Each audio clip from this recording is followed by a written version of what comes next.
दोस्तों, मेरा नाम है सौरभ और आज मैं आपको बताने वाला हूँ जिंदगी की कीमत क्या है। तो वीडियो लास्ट तक देखना, वीडियो को लाइक शेयर और कमेंट्स जरूर करना और चैनल पर नए हो तो चैनल को सब्सक्राइब करना। एक बार की बात है, गौतम बुद्ध अपने शिष्यों को जिंदगी से जुड़ी अच्छी बुरी चीजों का ज्ञान दे रहे थे। सभी शिष्य उनकी बातों को बहुत ध्यान से सुन रहे थे। उन सभी में एक शिष्य ऐसा था जिसे प्रश्न पूछने की बहुत आदत थी।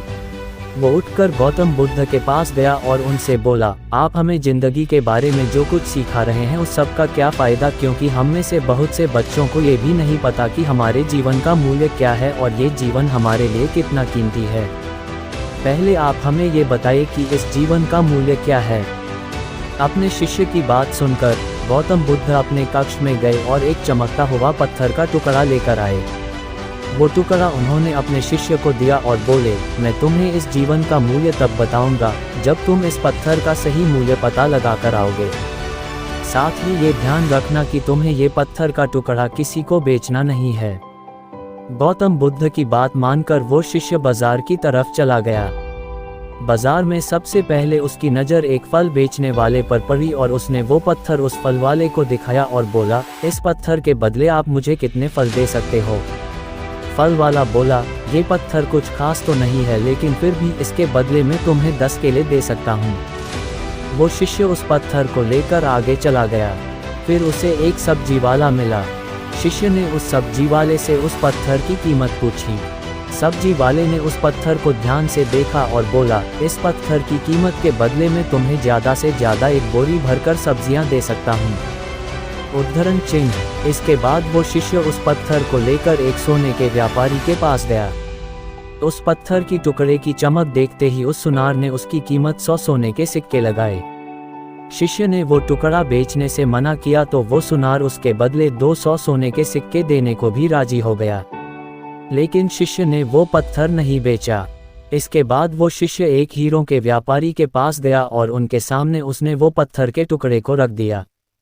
उस पत्थर को देखते ही हीरों के व्यापारी ने एक साफ कपड़ा बिछाया, उस पत्थर को उसके ऊपर रखा, फिर उसकी परिक्रमा की और हाथ जोड़कर उस पत्थर को कपड़े में लपेटते हुए वो बोला, तुम जिसे मामूली पत्थर समझकर उसकी कीमत पूछ रहे हो, असल में ये एक बेशकीमती रूबी है।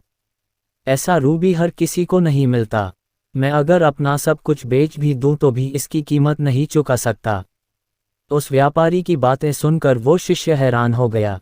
वो दौड़ा दौड़ा सीधा बुद्ध के पास आया और उन्हें उसने जो कुछ भी बाजार में हुआ वो सब बताया।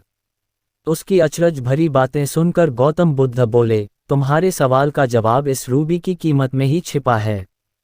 हमारा जीवन भी एक रूबी है, रूबी की तरह ये भी बेशकीमती है, लेकिन हम इस बात को हमेशा नज़रअंदाज करते हैं और अपने जीवन का मूल्य नहीं समझते।